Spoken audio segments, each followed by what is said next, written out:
Bom, a gente pode começar a passar. A gente vai fazer assim.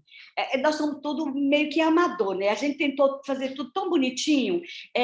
Para que a gente ganhe tempo, a gente preparou um GIF em que a gente vai passar sempre que for começar um primeiro módulo. Então, assim, sempre que for começar o primeiro módulo, aí tem a passagem disso. Daqui para amanhã a gente consegue se organizar. Aí a primeira mesa vai ser coordenada por mim, pela doutora Rafaela, e nós vamos ter como os palestrantes o Carlos Eduardo, a doutora Rina e a doutora Kirla, nessa ordem. E aí, enquanto o GIF está passando, o Carlos Eduardo vai abrindo para poder começar a aula, ok? Perfeito.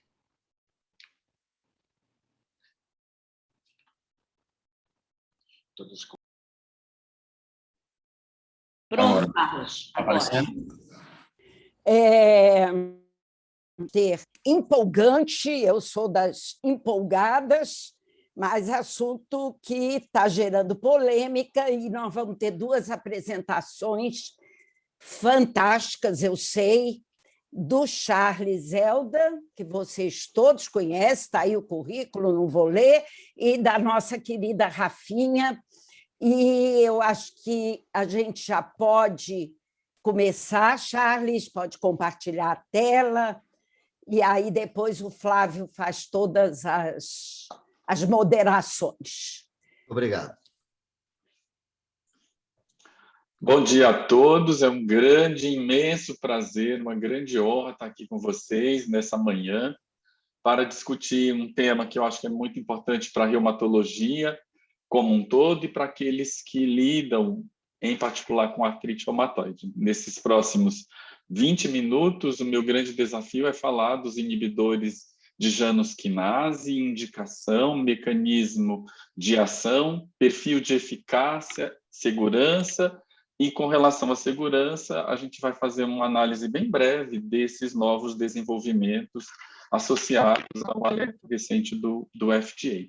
Então, antes da gente começar, essa é a minha declaração de conflito de interesse, e para todos nós que vivenciamos uma revolução no manejo dessa doença e no entendimento dos seus mecanismos, hoje a gente é capaz de promover a remissão da doença através do uso de medicamentos de diversas classes que são capazes de modular o processo biológico da artrite reumatoide, entendida como um mecanismo de perda da tolerância imune e todos os seus desfechos, né, que vão desde a ativação policlonal de linfócitos T e B até a ativação de células efetoras na sinóvia reumatoide, que vão culminar com a destruição da cartilagem articular e todo o fenótipo clínico que a gente conhece. Então, nesses últimos 20 anos, novos agentes surgiram, esses agentes eles já foram muito bem comentados, em particular o uso dos anti-TNFs, e a gente vai falar agora um pouquinho da classe dos inibidores de Janus quinase, que são moléculas sintéticas para uso oral, que tem um perfil bastante atraente do ponto de vista de eficácia, segurança, tolerabilidade no manejo, não só da artrite reumatoide, mas também de outros cenários na reumatologia e fora da reumatologia. Como já foi apresentado, né, os agentes biológicos, eles apresentam uma eficácia clínica e um histórico de segurança, tanto em estudo randomizado, quanto estudos de extensão, estudos de vida real, e essa eficácia ela é mais ou menos monótona, né? Quando a gente olha para os dados de resposta a CR70, né, para todos os imunobiológicos, sejam os anti-TNFs, aqui o golimumab em verde, anti-interleucina 6, o tocili em laranja, o rituxi em amarelo, a gente vê que há aquela escadinha do 30, 20, 10, e mostrando que a resposta a esses agentes é dependente do histórico clínico do paciente com relação à experimentação terapêutica. Aqueles pacientes que têm maior experiência e maior falha prévia, eles apresentam uma resposta menor a todos esses agentes. Essa resposta menor associada à experiência terapêutica, ela é também observada com relação aos desfechos funcionais. Esses são dados do RAC, e a gente vê que numa população experimentada em agentes biológicos, como aqueles que falharam a anti-TNF, a resposta à abatacept, à tocilizumab, ela é menor quando comparada a pacientes que recebem esses agentes como primeira vez. Então, à medida que o paciente vai falhando, os desfechos de eficácia, os desfechos funcionais, eles vão piorando ou vão, de certa forma, se atenuando. O mesmo não é verdade para a resposta radiográfica, independentemente do histórico terapêutico, do número de falhas, a resposta aos agentes biológicos, e aqui a gente colocou só o exemplo do abatacept, ela é a mesma, não importa se o paciente é um paciente naive de tratamento ou se é um paciente com falha prévia, assintético ou imunobiológico. Quando a gente olha para essas moléculas que fazem parte desse grande cenário de citocinas pró-inflamatórias, a gente vê que existem várias vias de sinalização que são muito importantes, incluindo as vias das MAP quinases, as vias do AMP cíclico, a via do NF-κB e, mais recentemente, um interesse maior na via de sinalização JAK-STAT. Essa via de sinalização ela é responsável por levar a transdução do sinal de diversas citocinas e, basicamente, quando uma citocina atua sobre o seu receptor, ela promove a dimerização do receptor com a consequente fosforilação desse segundo mensageiro, que são as janusquinases. A partir dessa fosforilação, a fosforilação consequente das STATs, que uma vez se destacam do receptor e são translocadas para dentro do núcleo, ativando os genes que caracterizam essa resposta inflamatória. Essas janusquinases, elas são uma família constituída por 4 membros, JAK1, JAK2, JAK3 e TYK2. E essas moléculas, elas normalmente se dimerizam em homo ou heterodímeros e promovem a transdução do sinal de citocinas, como as citocinas de cadeia gama, interleucina 6, eritropoietina, trombospondina e fator de estimulação da colônia de granulócito macrófago. A história dessa modulação dessa janusquinase ajuda a gente a entender o perfil de eficácia, né? Uma vez que o bloqueio dessa janusquinase se associa à diminuição da sinalização por múltiplas citocinas. Ajuda também a gente a entender um eventual perfil de segurança, uma vez que o bloqueio de eritropoietina, trombospondina está associado a citopenias que habitualmente são vistas com o uso desses agentes. Os inibidores de janusquinase atualmente em uso clínico são esses listados aqui nessa tabela. O primeiro deles a ganhar uso clínico foi o tofacitinib, um pan-inibidor de janusquinase com inibição in vitro para JAK1, JAK3 e também JAK2. Um inibidor relativamente seletivo veio na sequência, o baricitinib, com inibição maior de JAK1 e JAK2, in vitro, sem inibição da JAK3, e mais recentemente os inibidores seletivos de JAK1, upadacitinib e filgotinib. Quando a gente analisa o papel desses agentes no manejo da artrite reumatoide, eu trouxe só a atualização do nosso PCDT, mostrando que esses agentes, né, eles estão num patamar de recomendação similar aos agentes imunobiológicos, estando recomendados para pacientes que falharam aos 2 esquemas iniciais de tratamento com medicamentos sintéticos e, eventualmente, na fase 3, onde a gente detecta uma falha a um outro agente imunobiológico ou, eventualmente, a esse medicamento sintético alvo específico, esses inibidores de janusquinase. Para chegar a essa recomendação, que, na verdade, é bem em linha com as recomendações do EULAR de 2019, a atualizada, e a mais recente do ACR, de 2020, eles são reflexo de estudos clínicos que avaliaram o perfil de eficácia desses agentes. Aqui a gente traz uma tabela com os ensaios clínicos de tofacitinib. Vocês vejam que há um programa de desenvolvimento clínico bastante extenso para tofacitinib.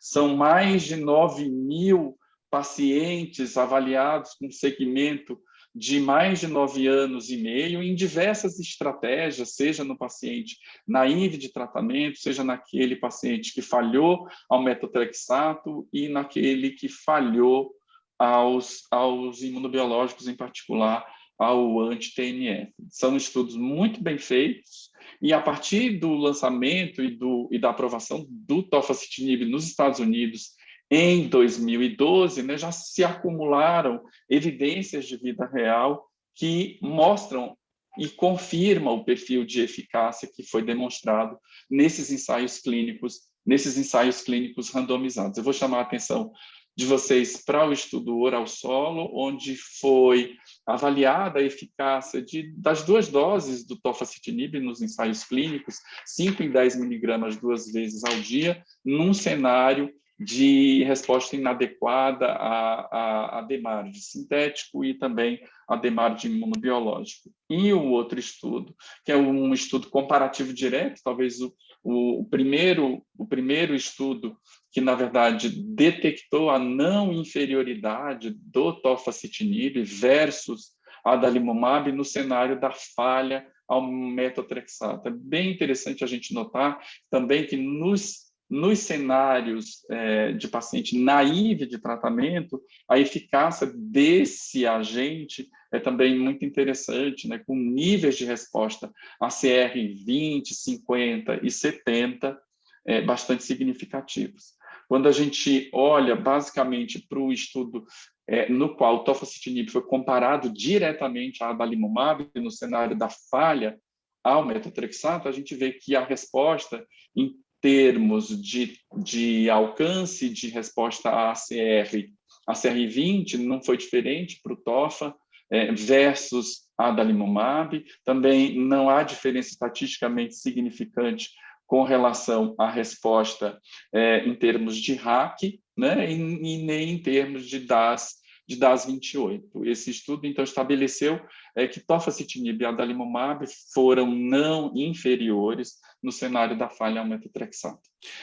Esses são os dados dos estudos randomizados, né, produzidos no ensaio clínico de desenvolvimento do baricitinib, cenário de paciente naive de tratamento, paciente falhado a metotrexato, falhado a sintético e vários outros estudos de extensão, né? Nesse cenário, eu vou chamar a atenção para os 2 estudos que são o BEGIN e o BEAM. No BEGIN, a gente tem o cenário do paciente naive com tempo de doença de 0,2 anos, e aí a gente pode ver que o baricitinib, em monoterapia, em laranja, ou associado ao metotrexato, em verde, produziu melhor resposta a CR20, 50 e 70, quanto comparado ao placebo. Notem também que não há diferença muito importante quando o baricitinib está associado ou não ao metotrexato, né? E isso é o que dá suporte ao eventual recomendação desses agentes em monoterapia. Aqui vocês vejam um resultado do BEAM, e no BEAM a gente vê, no cenário da falha ao metotrexato, melhor resposta a CR20, melhor resposta a CR70 do baricitinib combinado a metotrexato, quando comparado com a adalimumab em verde associado a metotrexato. Nesse estudo BEAM, os endpoints primários foram alcançados, mostrando a superioridade com relação à resposta a CR20 na semana 12, também resposta DAS28 e também com relação aos desfechos funcionais. O último garoto dessa classe é o upadacitinib, também um fármaco já em uso clínico, e aqui a gente só faz um resuminho dos estudos de fase 2, dos estudos de fase 3, que mostraram a eficácia também do upadacitinib, tanto no cenário do paciente virgem de tratamento e no paciente falhado a metotrexato ou falhado também a agente imunobiológico. Da mesma forma que o baricitinib, num estudo de superioridade versus ADA no cenário da falência a metotrexato, o upadacitinib foi superior em termos de resposta a CR20, 50 e 70. Eu queria chamar a atenção de vocês para a gente falar um pouquinho de eficácia clínica e dizer, né, que esses novos agentes, além do mecanismo de ação diferente, de serem medicamentos sintéticos que dão certa liberdade para o paciente com relação à necessidade de infusão ou injeção, nos estudos pivotais, a gente já notava que no cenário da falha ou da múltipla falha ao imunobiológico, né, a resposta a CR70, a tofacitinib e baricitinib, né, 14% e 17%, elas eram matematicamente superiores aos outros agentes, em particular os imunobiológicos, no mesmo cenário, né, sugerindo que aquilo que tinha sido visto nos ensaios randomizados, né, apesar desses estudos não serem comparativos, sugeria um efeito maior dos sintéticos. Isso foi eventualmente confirmado numa meta-análise recente dos estudos que compararam diretamente os inibidores de Janus quinase com adalimumab, e aqui a gente pode ver com relação à resposta CR, a resposta CR20, superioridade do baricitinib e upadacitinib, e a mesma coisa com relação à resposta a CR70. Entretanto, né, apesar dessa eficácia, é importante a gente ficar atento para os eventos de segurança. E a gente vai começar com as alterações laboratoriais, então é muito importante a gente lembrar que os inibidores de Janus quinase, por interferirem particularmente com o JAK2, eles produzem citopenias, né? Eles mexem com eritropoiese, por essa ação em JAK2, pela ação em JAK1 e JAK3 interferem com a linfopoiese, e nos estudos que avaliaram mais de 4.800 pacientes com tofacitinib, foi observada uma redução temporária do linfócito, aumento da hemoglobina que era proporcional à melhora da atividade ou à redução da atividade inflamatória, sem incidência significativa de anemia. Essa incidência foi similar ao placebo. Dados semelhantes foram vistos também com baricitinib. Nesses agentes, tofa, bari e upadacitinib, a gente pode ter uma redução das células natural killer. Essa redução da célula natural killer, ela não está relacionada a nenhum evento de segurança, não se fez nenhuma correlação com o aparecimento de zóster ou qualquer outro evento infeccioso. Todos os agentes dessa classe produzem elevação nos níveis dos lipídios séricos, LDL, HDL, e a razão LDL, HDL habitualmente não é alterada significativamente, e esse incremento ele é associado à melhora do padrão de inflamação e não esteve associado a desfechos cardiovasculares. E no upadacitinib a gente vai lembrar que o estudo também mostrou uma elevação de CPK que não tinha sido vista com os outros inibidores de Janus quinase.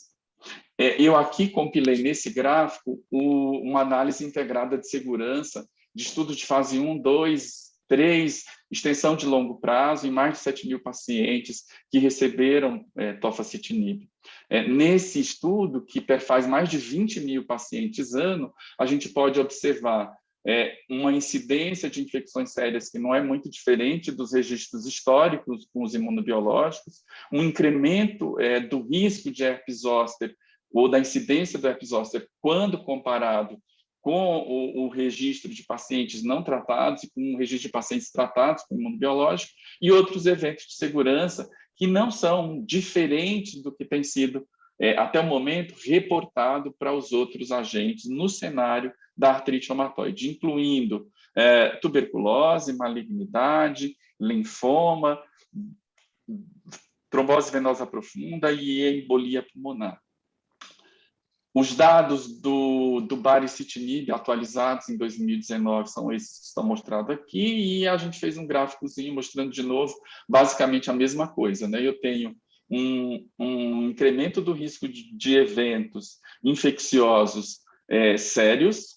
Esses eventos infecciosos sérios,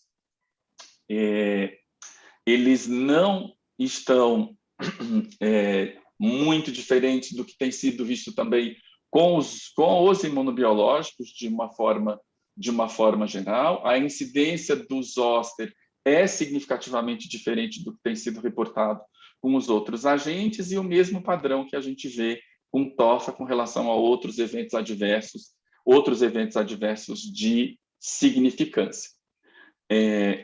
Nesse próximo diapositivo, a gente traz os dados de segurança mais recentes do upadacitinib, os mais recentemente publicados, né, envolvendo um total de quase 4.000 pacientes, e, de novo, o que a gente observa, né, um incremento nas doses preconizadas do risco de infecções sérias e do risco de herpes zósteres, e também um incremento do risco de elevação da CPK.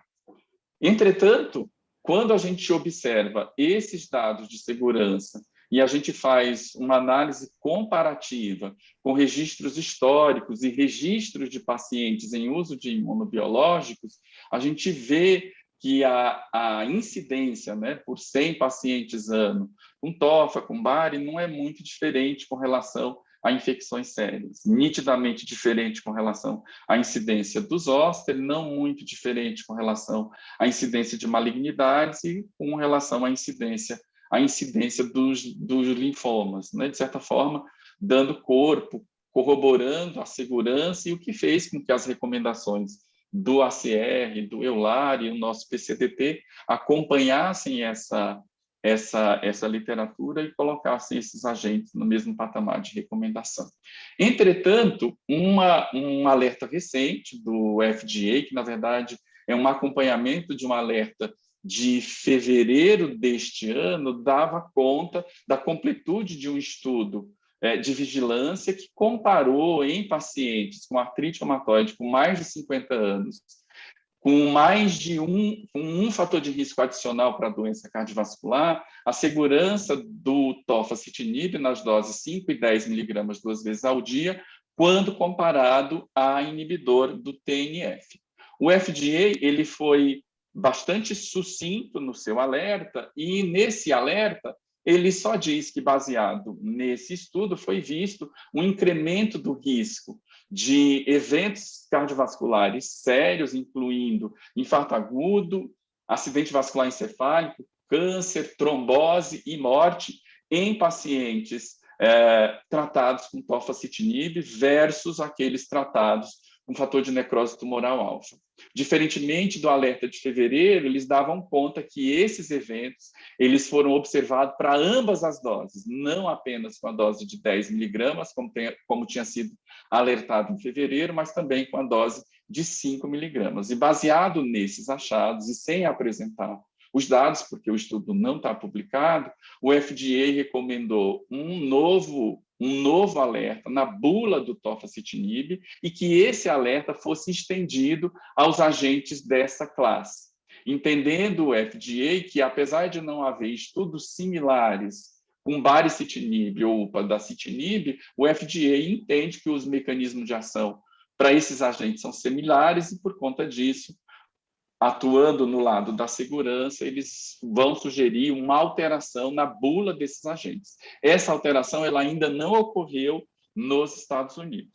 Caminhando e avaliando esses mesmos dados, o EMA europeu tirou uma conclusão ligeiramente diferente. Mas de que a gente está falando? Que estudo é esse? Esse estudo é o Oral Surveillance, que todo mundo agora está chamando de estudo 1133, cujo objetivo primário era avaliar a segurança do TOFA versus o anti-TNF em pacientes com AR com mais de 50 anos e um fator adicional, ou seja, além da artrite reumatoide, para risco cardiovascular. O desfecho primário era evento cardiovascular maior e malignidades, eventos que fossem adjudicados, que fossem confirmados. E o plano estatístico, né, para avaliar esses desfechos, era avaliar um cenário de não inferioridade, que iria se ver se, com relação à segurança, TOFA e anti-TNF eram não inferiores. Essa não inferioridade ela foi definida se o limite superior do intervalo de confiança dos hazard ratios, né, ou das razões de chance para ambos, MACE e malignidade, fosse inferior a 1,8. Então, se o hazard ratio fosse menor do que 1,8, esses dois agentes seriam considerados como não inferiores e não haveria o entendimento de que há um risco maior de um ou de outro. Na demografia desses pacientes, né, a gente entende que a maioria eram mulheres, a idade média desses pacientes eram 60 anos, cerca de 30% desses pacientes tinham mais do que 65 anos, a média de duração da artrite reumatoide eram 10 anos, então eram pacientes com longa história de doença. Outro aspecto interessante diz respeito ao IMC, o IMC médio nos 3 braços do estudo, em torno de 30, e vejam que mais de 40% dos pacientes incluídos no estudo tinham um IMC maior ou igual a 30. Esse era o DAS28 PCR médio para os 3 grupos. E outra coisa muito importante, a maioria desses pacientes eram fumantes ou ex-fumantes. A maioria não, metade. A metade era fumante ou ex-fumante. Quando a gente olha para os desfechos primários, é importante a gente olhar o detalhe, né? Olhando para o detalhe, a gente tem 47 eventos, né? No total de eventos cardiovasculares, que a gente colocou aqui no slide como sendo 135 eventos, 47 estava no TOFA 5, 51 no TOFA 10 e 90, combinado, né? Aí a gente tem os 98 e 37 no anti-TNF. Então, vejam que a diferença entre TOFA 5 e anti-TNF são 10 eventos. Quando a gente ajusta, né, para a quantidade de pessoas ano, a gente vê que a incidência, né, a taxa de incidência por 100 pessoas ano é muito mais baixa, né, matematicamente, para o anti-TNF, 0,73, e todas as aulas que eu assisti sobre o tema apontam de uma forma muito interessante, né, todos os experts que se manifestaram sobre o estudo, que essa é uma das menores taxas de incidência de MACE com o uso dos anti-TNFs, em particular com o uso do ADA. Então, nesse estudo, o ADA foi muito bem. A taxa de incidência com TOFA 5 foi 0,91 e com o TOFA 10, 1,05. Então, o hazard ratio foi 1,24 para a TOFA 5, 1,43 para o TOFA 10 e 1,33 para doses combinadas, quando comparado com a incidência no anti-TNF. É o que a gente coloca aqui nesse gráficozinho que a gente preparou, mostrando, né, que, apesar de não ter significância estatística, né, nesses hazard ratio, nessas razões de chance, o limite superior dos intervalos de confiança, 1,91, 2,18, 1,94, ultrapassou a margem de não inferioridade. Então, o estudo concluiu que as duas drogas não são não inferiores, né? Existe uma diferença e, matematicamente, essa diferença favorece o anti-TNF, ou melhor dizendo, desfavorece o tofacitinib. Tem mais dados interessantes também para a gente olhar, que foi calculado a taxa de incidência que vocês estão vendo aqui, menor, né, até historicamente, para o anti-TNF. Baseado nessa taxa de incidência, foi calculado o número necessário para causar dano, né, que na prática clínica é muito útil para a gente entender. Então, para causar dano de um infarto ou outro evento cardiovascular maior com o TOFA 5, é necessário que eu trate 567 pacientes, 319 para o TOFA 10 e para as doses combinadas em torno de 250, só para a gente colocar isso em perspectiva. Outra coisa que eu achei interessante trazer é a distinção que se faz entre infarto agudo do miocárdio fatal e o não fatal. Vejam que para o fatal não houve nenhum evento no TOFA 5 miligramas. E houve evento com anti-TNF, e eu acho que todos nós já tivemos pacientes em uso de anti-TNF que infartaram, eventualmente utilizando a medicação. Quando a gente olha para o infarto não fatal, aí sim a gente vê que houve mais eventos, né? A incidência foi maior em TOFA 5, TOFA 10 e dose combinada, quando comparado com o anti-TNF, a gente vê as taxas de incidência, né? O hazard ratio de quase 2 vezes.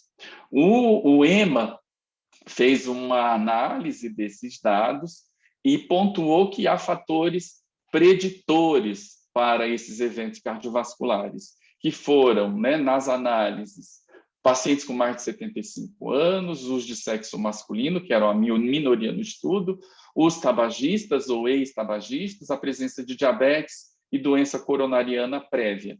Quando se tirava esses fatores de risco, né, apesar da diferença permanecer e da não inferioridade não ser encontrada, a diferença dos desfechos era significativamente menor. Com relação a malignidades, esse é o número total de eventos de neoplasias observadas, neoplasias excluindo o câncer de pele não melanoma, foram 164 eventos, 62 no TOFA 5, 60 no TOFA 10 e 42 no anti-TNF. Então, uma diferença de 20 eventos quando se compara a TOFA 5 com TOFA 10. E a taxa de incidência maior para as doses do TOFA, quando comparado de novo com o anti-TNF, e essas razões de chance, que a gente mostra aqui de novo no slide, no gráficozinho, uma incidência menor para o TOFA. E aí, de novo, né, o intervalo de confiança maior, né, o limite superior do intervalo de confiança, ultrapassando a margem de não inferioridade. E aí a conclusão de que esses agentes não podem ser considerados não inferiores.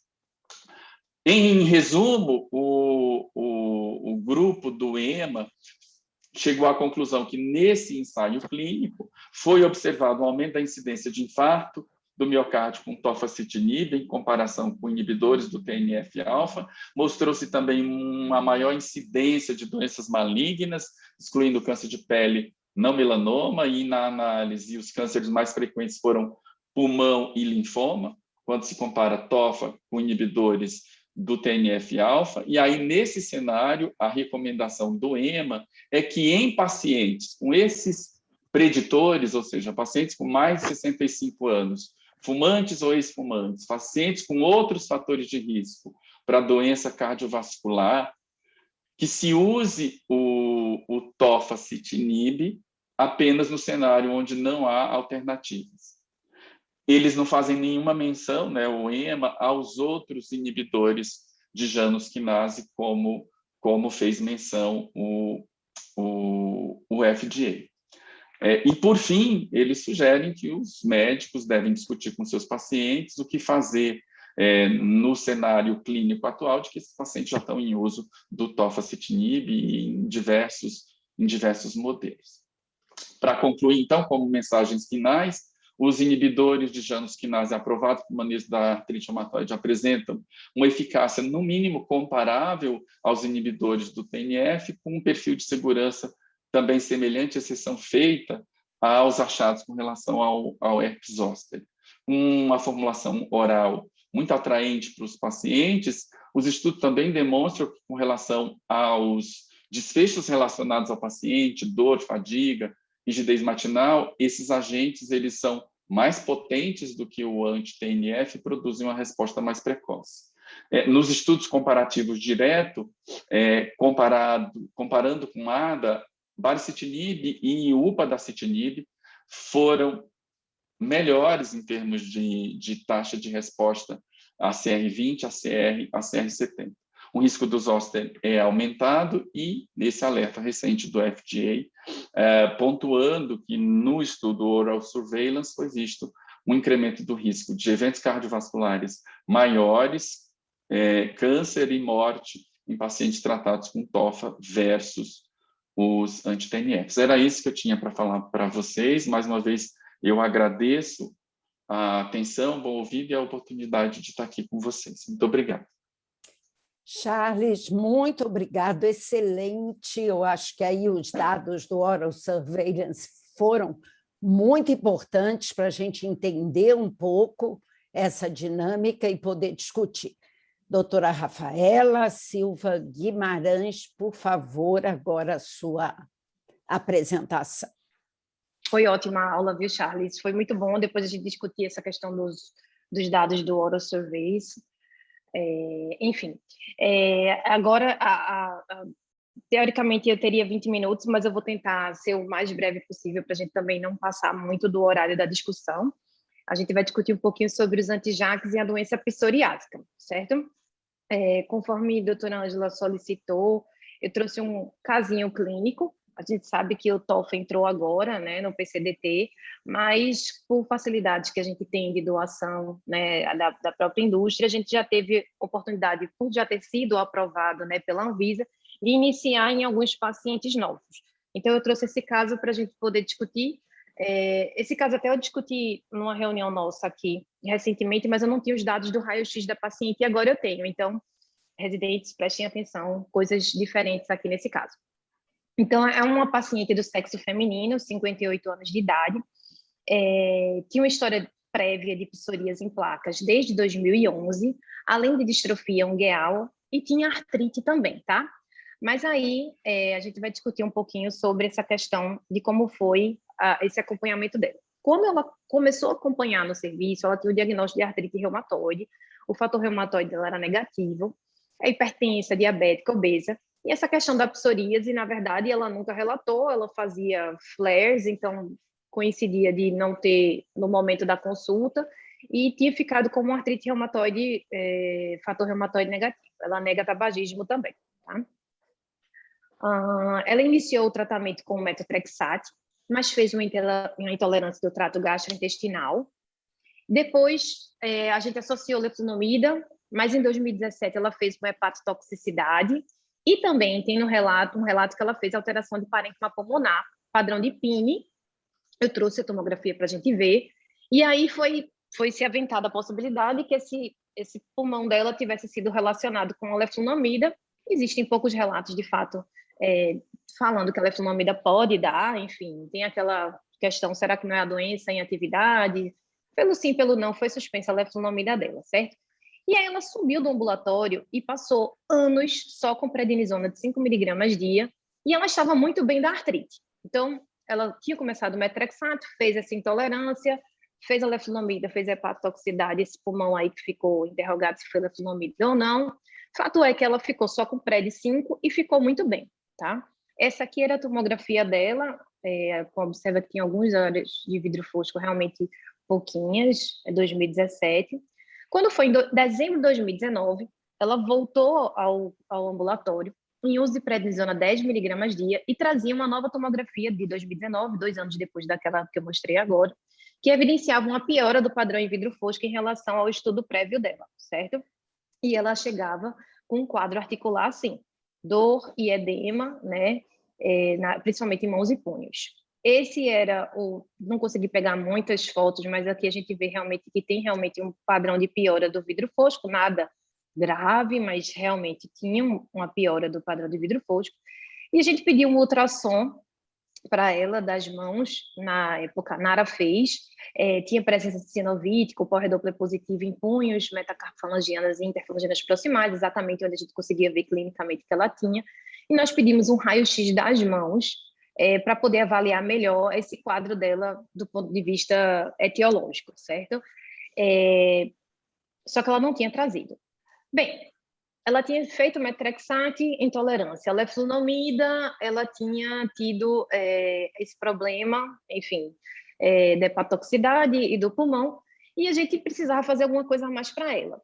Só que ela tinha essa história da psoríase, da distrofia ungueal, a gente ficou na dúvida diagnóstica dela, não tinha o raio-x para avaliar o padrão radiológico, e aí, dentre as medicações que a gente teria, que trataria uma coisa ou outra, e a psoríase dela não estava tão importante, a gente optou por iniciar a Batacept. Então, foi iniciada a Batacept dia 16 de dezembro de 2019. Mas ela fez um uso muito irregular. E só voltou para consulta em agosto de 2020. É uma paciente realmente bem difícil, né, de avaliar e manter. E aí, nessa consulta de agosto de 2020, ela estava usando prednisona 20 mg E tinha ainda umas lesões de psoríase muito leve, mas estava com artrite, né? Aí a gente conversou com ela, ó, vamos fazer? Ela, bora, vamos fazer o Abatacept direitinho. Ela concordou que ia fazer direito dessa vez. E aí voltou em novembro de 2020, dizendo que tinha feito a Abatacept nos meses de agosto e setembro, mas ela teve uma tontura, alteração visual, e ela correlacionou ao uso do Abatacept, disse que não ia fazer mais o Abatacept e pronto. Estava tendo uma piora da dispneia há cerca de um mês, usando altas doses de PRED, né? E estava com artrite, além da psoríasezinha lá leve, mas tinha lá a psoríase. E aí, nesse momento, né, a gente se questiona, e eu acho que vocês têm alguns pacientes assim que ficam se questionando, né? Uma artrite inflamatória, com uma lesão pulmonar, um PIN, fator reumatoide negativo, psoríase, distrofia ungueal. O que seria essa paciente, né? Uma artrite reumatoide com psoríase? Seria uma artrite psoriásica? Porque nesse momento, né, a gente precisa definir o que é que vai fazer para essa paciente. E, teoricamente, o ideal é a gente achar alguma coisa que, se a gente não conseguir fechar o diagnóstico dela certinho, trate as duas coisas, né? Aí eu vou mostrar o raio-x, que finalmente eu tive acesso ao raio-x dela, tá? Esse é o raio-xzinho da mão, tem outros raios-x dela. Vocês vejam que a distal dela é bem acometida, ela inclusive tem aquela orelhinha aqui de camundongo clássica, mas o punho dela é um punho que, para mim, parece muito de artrite reumatoide, né, realmente. Muita redução de espaço, com osteopenia justaarticular, mas o pezinho dela nos traz, né, aquela lesão bem típica, né, do lápis na xícara, muitas articulações acometidas. E o raio-x não fui eu quem fiz isso aqui, tá? Já estava arriscadinho, a gente vê aqui realmente um osteófito, um disco, mas a gente também vê, né, calcificação aqui. Enfim, para mim, essa paciente ela ainda fica na dúvida diagnóstica, eu acho que talvez ela seja até um overlap, mas aí o que fazer para ela de medicamento, né, para tratar essa artrite dela? Então, ela subiu de novo, voltou em abril de 2021, usando prednisona 10 mg dia, e não trazia nem a contrarreferência que eu tinha encaminhado ela para pneumo e para oftalmo, porque ela tinha umas histórias de vez em quando ficava hiperemiado o olho e tal, ela não trazia nada disso. E aí, cheia de artrite, e a gente resolveu fazer, então, para ela, uma medicação em que a gente pudesse tratar as duas coisas, sendo uma artrite psoriásica ou uma artrite reumatoide. A gente começou o tofacitinib para ela. E aí você vai me perguntar, e o pulmão, né? Eu não trouxe revisão de pulmão, porque Flávia vai dar aula para a gente de artrite reumatoide e pulmão, mas no levantamento de literatura, mesmo que você pensasse que ela é uma artrite reumatoide com acometimento pulmonar, o tofacitinib tem alguns relatos, né? Tem algumas publicações que mostram que ele parece ter um efeito benéfico também, e não piora. Então, não é como o anti-NF, que poderia eventualmente piorar. Então, a gente fez o TOFA, né? E ela voltou em agosto de 2021, usando o TOFA 5 mg 2 vezes ao dia e a prednisona, e muito bem, sem edema, com 2 articulações só dolorosas. E aí vamos avaliar daqui para frente essa paciente, que ela realmente ela é muito, o acompanhamento dela é muito irregular, mas parece que está dando certo, e a gente vai acompanhar também esse pulmão. Isso, na verdade, foi só para abrir, né, essa questão do que a gente vai discutir aqui, que eu vou tentar ser breve, de inibidores de JAK e doença psoriásica, né? Charles já falou um pouquinho, né, sobre a questão de como é que o inibidor de JAK funciona. Eu só trouxe 2 slidezinhos para mostrar, principalmente que a gente tem residente aqui, né? Quando a gente tem uma citocina, essa citocina, ela, quando vai chegando perto do receptor, o receptor ele tem essa alteração conformacional. E falando em JAK especificamente, né, no receptor que usa JAK, né? Então, a JAK ela é fosforilada, isso leva as estáticas a serem fosforiladas também, e as estáticas vão lá para dentro do núcleo e começa lá a produçãozinha das citocinas, né? Existe a transcrição gênica. Quando a gente usa um inibidor de JAK, a gente está inibindo exatamente a possibilidade dessa estática poder, ou seja, vai impedir a fosforilação da JAK, essa estática não vai ser fosforilada, não vai haver a produção da citocina. Lembrando que essa inibição é uma inibição transitória, a meia-vida da JAK ela é uma meia-vida pequena, então depois esse inibidor de JAK ele sai desse local e essa JAK que previamente estava inibida, ela volta a funcionar. Então, funciona mais ou menos como uma modulação. Você vai diminuindo um pouco aqui, daqui a pouco volta de novo, e, enfim, vai tentando se ajustar. Isso é um modelo extremamente interessante, né? Você não inibe somente uma citocina, você inibe um pool de citocinas. Então, cada JAKzinha dessa, como o Charles já falou, a gente tem esses 4 tipos, cada JAKzinha dessa é responsável, né, pela produção de um determinado tipo de citocina. E aí, qual seria a relação dela com a doença psoriásica? A gente sabe que a doença psoriásica, a artrite psoriásica, está dentro de um guarda-chuva das espondiloartrites, né? Num canto mais periférico, mas que tem uma coisa em comum, né? Entre dessas doenças todas que estão debaixo desse guarda-chuva, que é a êntese, né? Tanto que há pessoas que querem mudar até o nome já há algum tempo para entesoartrites, enfim. Mas a gente sabe que a êntese, ela não é, do ponto de vista biológico, tão semelhante assim. Existe aquela teoria êntese-cêntrica dentro das espondiloartrites, onde todo local que sofre realmente a questão de dissipação de energia, esses locais seriam ênteses fisiológicas, vamos dizer assim. Esses são os locais que são mais acometidos nas espondiloartrites. Então, ápice de pulmão, a própria psoríase, que aparece mais em regiões flexoras, a questão do olho, da válvula aórtica. Isso tudo que é acometido são locais que sofrem realmente muita, vamos dizer assim, locais que sofrem muita pressão e que dissipam muita energia. E aí a gente vê que, de fato, do ponto de vista biológico, elas não são iguais. Inclusive, do ponto de vista articular, também não são iguais. A gente sabe que a êntese periférica, ela é diferente da êntese axial. Tanto é que, se a gente inibir L23, funciona para artrite psoriásica. Se a gente inibir L23, não funciona para espondilite anquilosante. Então, existem células diferentes. Do ponto de vista biológico, elas são muito diferentes. Então, inibir uma citocina específica em determinados momentos é extremamente importante, mas em outros, talvez, não vá nos ajudar.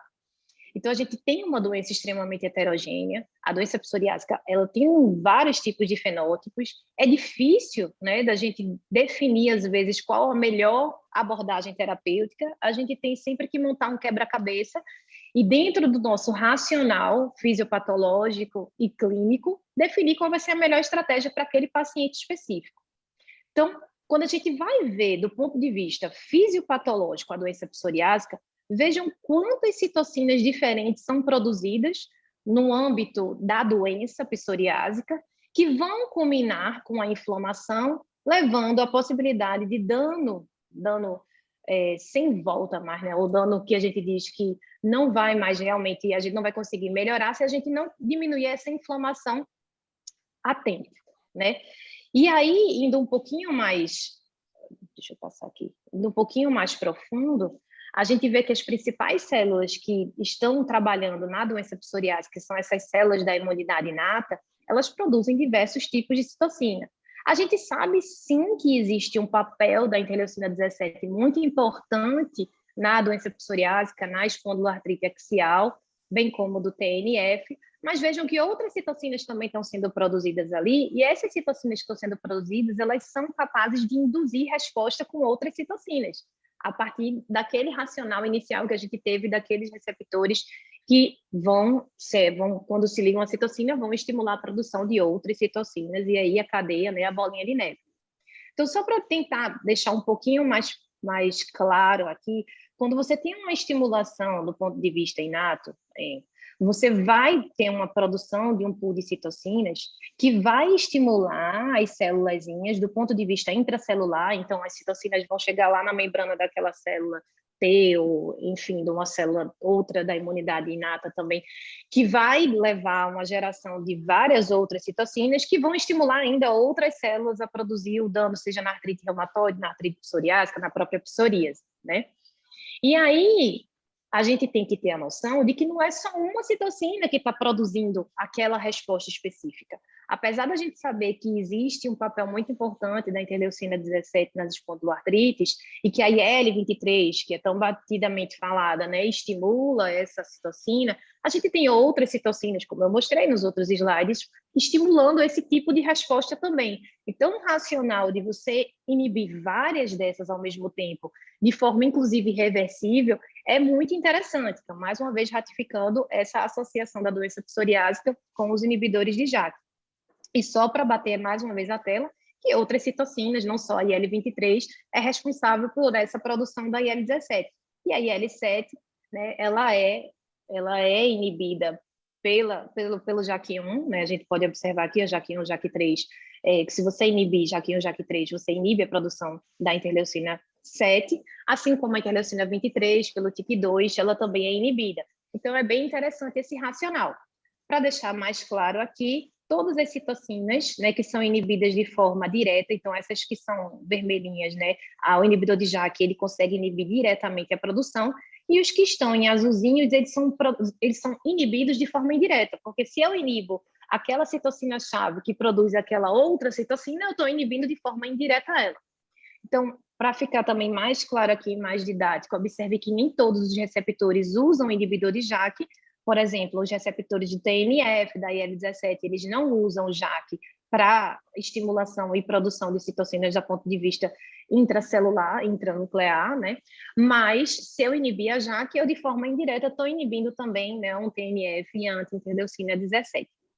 Então, qual seria, né, hoje, nosso cenário atual para a doença psoriásica? A gente pode inibir IL-23, pode inibir IL-17, pode inibir TNF, mas a gente também pode inibir JAK, que tem esse perfil interessante, e a gente tem aprovado no Brasil, né, o tofacitinib, já entrou no PCDT para artrite psoriásica, para doença psoriásica, o padacitinib já foi aprovado na Europa, né, brevemente deve ser aprovado aqui no Brasil também, e a gente tem mais essas outras duas drogas sendo aí estudadas na artrite psoriásica, que é o brepocitinib, que é extremamente interessante porque inibe JAK1, inibe interleucina 7, inibe TYK2, inibe IL-23, tá? Muito interessante.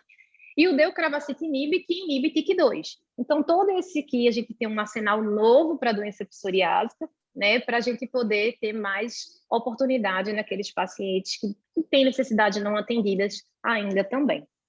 Então, isso faz parte da evolução, drogas novas, com mecanismos novos, que tem um racional fisiopatogênico da doença, né? E aí eu finalizo aqui trazendo a foto do nosso serviço. Essa foto foi das antigas, né? Da última vez que a gente conseguiu se reunir para tirar foto, e coloquei os residentes aqui, os coitados ainda não conseguem tirar uma foto oficial dessa com a gente, mas um dia conseguirão. E eu finalizo por aqui. Deixa eu descompartilhar aqui. Parabéns, Charles, parabéns, Rafaela. Excelentes revisões e novidades sobre a terapia anti-JAK no contexto da artrite reumatoide e na artrite psoriásica. Está aí o Lupino, uma fotinha do seu lado aí, que vai ter também seu momento nesse debate para discutir. Mas, Charles e Rafaela, foi com muito pesar que eu recebi essas informações do FDA sobre os anti-JAKs, né? Porque eu, como a Rina sabe, também sou um fã dessa nova opção terapêutica no tratamento da artrite reumatoide. Não quer dizer que seja fã que só use, mas é uma oportunidade de usar em pacientes que, na grande maioria, já falharam algumas outras drogas, e também pacientes bio-naíves. E é interessante, Charles, porque estudos que nós temos aí de randomizados, controlados, né, de 7 anos de duração, não chegaram a demonstrar esse desfecho, mas eram pacientes também que não preenchiam esses critérios de mais do que um fator desfavorável na vida dele para a doença cardiovascular. Mas, de qualquer forma, nós temos estudos assim de pós-market, como estudos que reúnem mais de, por exemplo, mais de 102 mil pacientes, estudos que reúnem mais do que 3.900 pacientes, e que não chegaram a demonstrar esse fator tão negativo dos anti-JAKs, né? Não atingindo a inferioridade, vamos dizer assim, comparado com os anti-TNF, bem como a incidência de câncer de pulmão, de linfoma, não foi assim uma situação relevante nesses estudos pós-marketing. Mas, de qualquer forma, trouxe essa informação, mas até agora, tanto o ACR quanto o EULAR não se posicionaram em mudar as suas recomendações, que incluem aqueles pacientes que falharam a metrexato, a associação, ou ao outro imunobiológico. O que você sente de verdade com tudo isso, Charles? E, Rafael, o que você sente de verdade com isso? Nem foi publicado.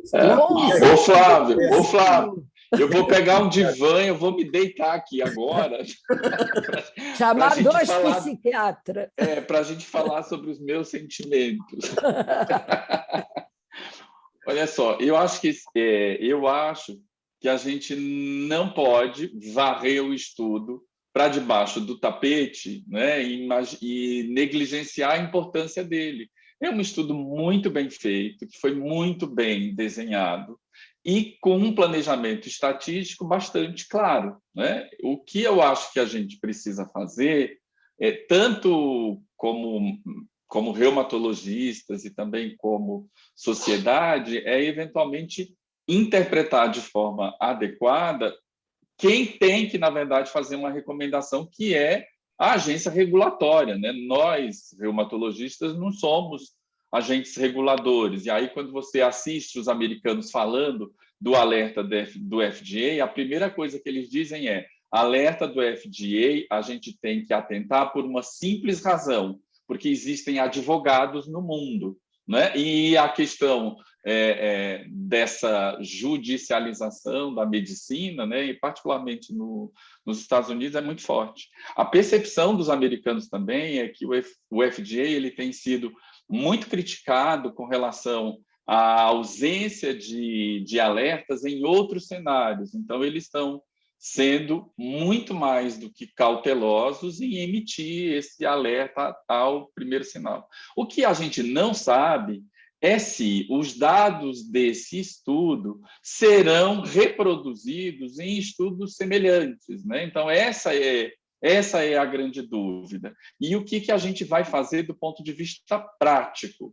O que eu vou fazer com um paciente que tem artrite reumatoide, que está tomando tofacitinib, por exemplo, e que está bem, um paciente que já foi eventualmente experimentado e já falhou ao anti-TNF, um paciente jovem, o que você vai fazer nesse cenário, né? É como o ACR, seguindo o conselho do FDA, está dizendo: olha, você vai ter que discutir individualmente com o seu paciente, estabelecer a melhor estratégia. Mas eu acho que o alerta do FDA traz muito mais confusão do que certezas, né? Porque ele mexe com o entendimento do uso desses agentes. Uma outra coisa que eu acho que também é diferente nos países é que, por exemplo, nos Estados Unidos, apesar das recomendações do ACR colocar imunobiológico e inibidor de JAK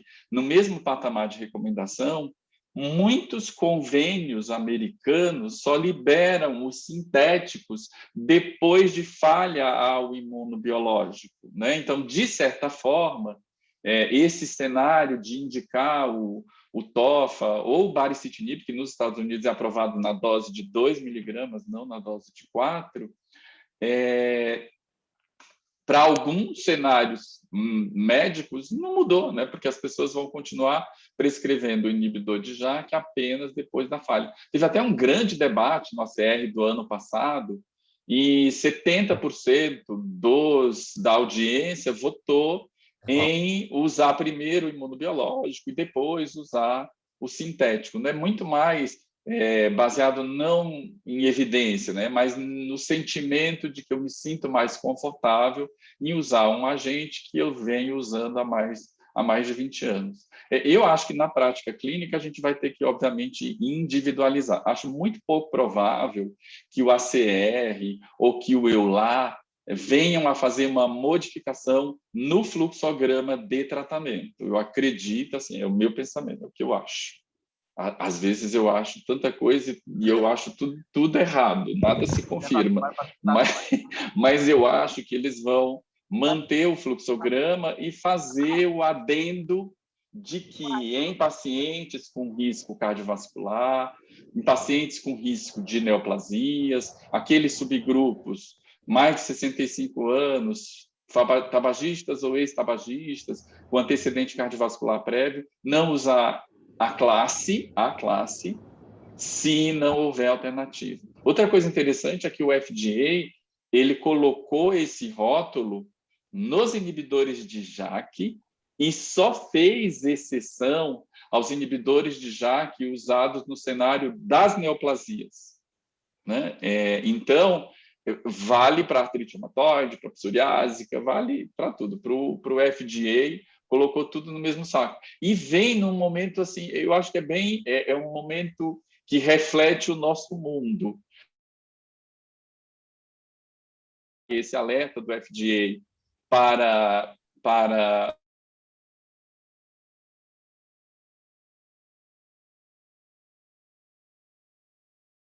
Covid, já aprovado nos Estados Unidos, aprovado ontem no Brasil, aprovação de inibidores de janusquinase para dermatite atópica, para vários outros cenários, os estudos que estão se desenvolvendo no lúpus e outras doenças, inclusive nas interferompatias. Então, é um momento realmente bem confuso.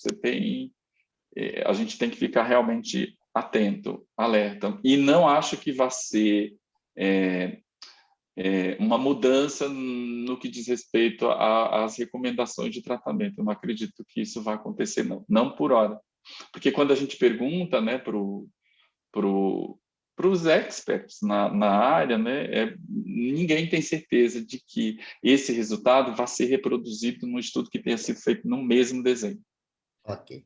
Só para organizar aqui, eu vou dar perguntado para a Rafaela, vou dar a palavra a ela, depois para a Cláudia e depois para o Lupino. Tá ok, Rafaela? Quer fazer algum comentário sobre essa pergunta? Eu queria. Na verdade, uma coisa que eu achei, assim, que eu acho pertinente a gente levantar também é...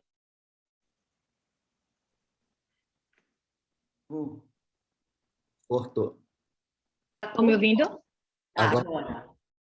Acho que a internet está dando uma... A internet aqui está meio instável. Estão me ouvindo bem? Sim, sim. Tá. Tiveram esses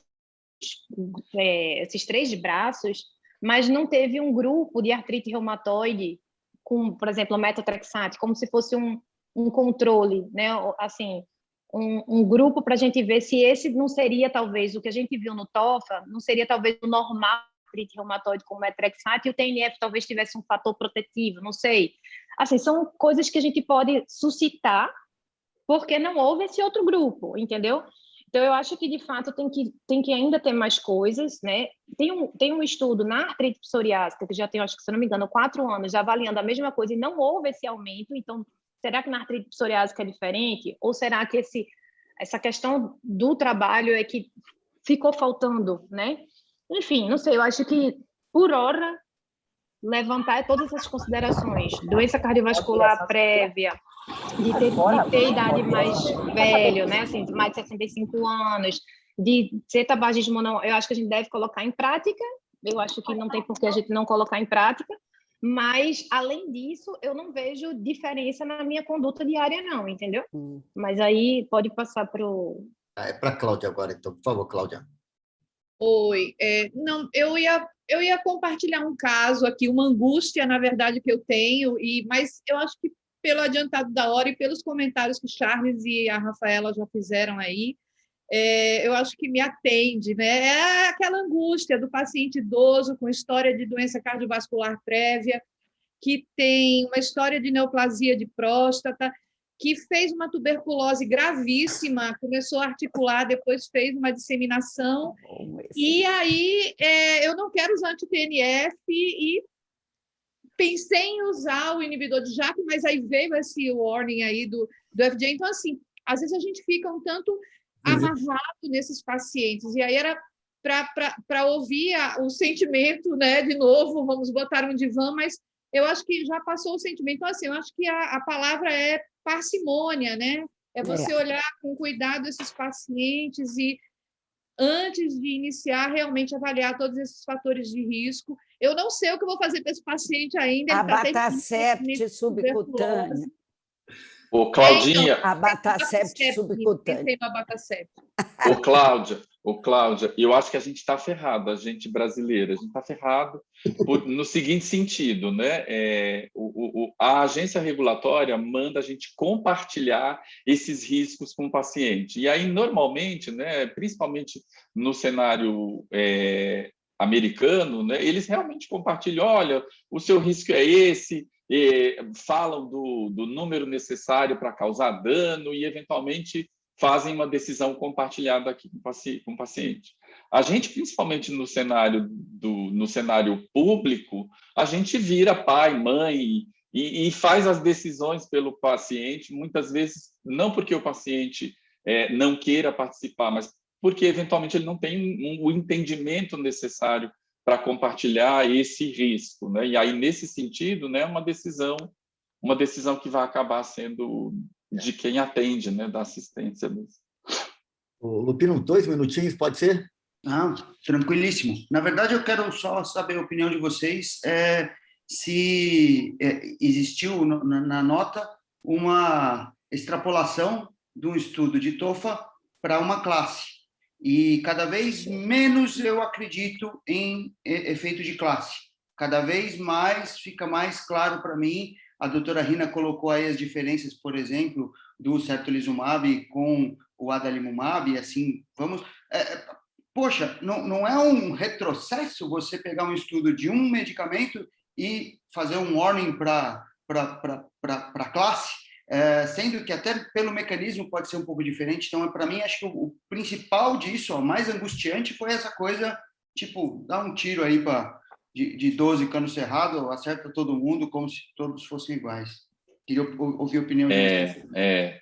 Você pode se você pode ser ruim, a sua família também.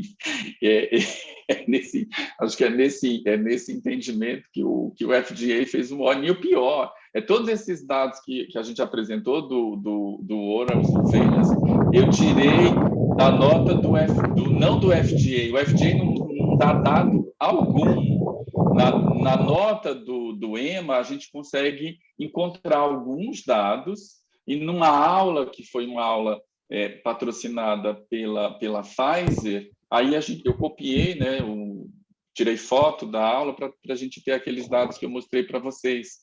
Então, o FDA fez uma recomendação, um alerta, que, na minha opinião, foi um alerta exagerado, que se estendeu a classes. A gente nem sabe por que mecanismos, eventualmente, TOFA poderia incrementar o risco de trombose. O fato é que não se sabe, né, por qual mecanismo isso se dá. E aí eu acho que eles ficaram mesmo com esse pensamento. Eu não estou criticando e nem estou dizendo que eles estão errados, né? Eu estou dizendo que eles foram muito mais do que cautelosos e estenderam isso para todos os inibidores de Janus quinase. Só para a gente lembrar, né, o TOFA, nessa dose mais alta, é aprovado para uso de doença inflamatória intestinal. E aí foi daí que veio o sinal de alerta, primeiro, né, antes desse estudo oral surveillance, com um incremento do risco de trombose. E aí, para tirar a dúvida, foi proposto pelo FDA, né, esse estudo. Os americanos, eles falam muito dos estudos do febuxostat, que aí um estudo deu que dava associação, aí pediram um outro estudo que não deu, aí pediram um terceiro estudo que deu, e ficaram nessa dança aí por alguns anos. Eu espero que a gente não fique nessa dança por muito tempo e que surjam dados que nos deixem mais seguros para usar esses remédios que são fantásticos. Charles, olha, parabéns a você e a Rafaela, parabéns, Ângela, e você e a Rafaela, por montar esse módulo que eu não queria que acabasse, tá? Vocês deram muito tempo para esse módulo. Já passou, infelizmente, 4 minutos, mas a vontade era que continuasse. Mas, infelizmente, a gente pode arranjar um outro momento para isso. Ângela, parabéns. Então, Rina, obrigado pela parceria de sempre. Vamos finalizar esse módulo, entrar com o terceiro módulo, né? Isso. Fiquem bem à vontade. Charles, parabéns. Rafaela, parabéns. Obrigado, hein? Excelente. Parabéns a vocês, muito obrigada.